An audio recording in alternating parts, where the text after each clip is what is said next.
There's a serenity, there's a sereneness about being out here.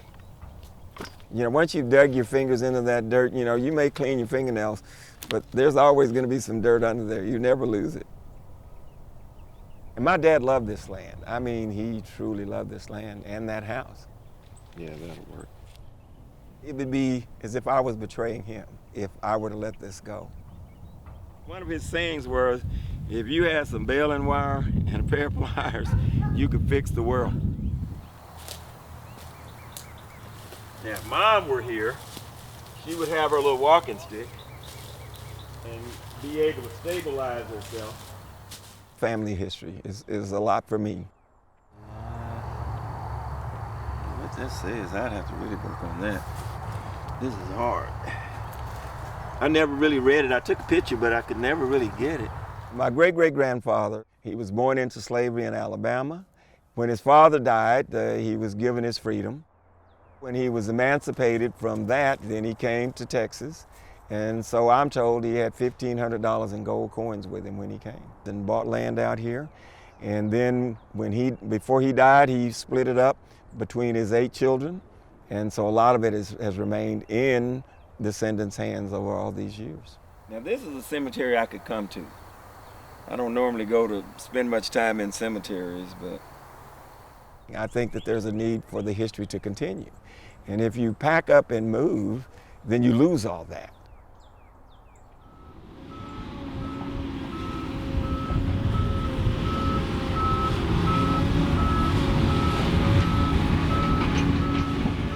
The pressure of the need of housing in Austin is just almost crushing.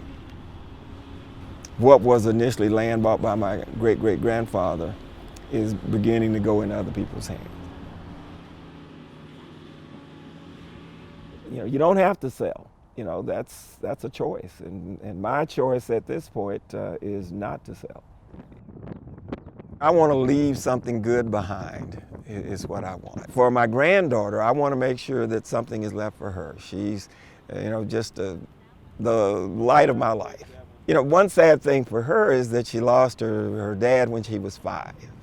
And so he's not here to do those things for her. And so those are things I want to do for her. Let's see. What you need to do is you have to take off.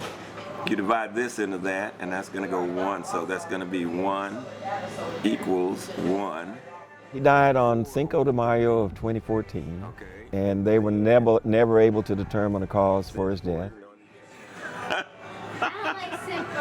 Her smile is his smile. Her eyes are his eyes. And you look at her and I see him every time. I think he's probably watching and and happy that I'm doing these kinds of things with her in his absence. I want to leave her this place. I want her to be everything that she wants to be. I want her to be able to go where she wants to go, be anything that she wants to be. I want her to be able to write her own future. And I want those who are left when I'm gone to have something decent and something valuable and something they can be proud of. That they could help write the final chapters in the family. You know, they could keep that story going.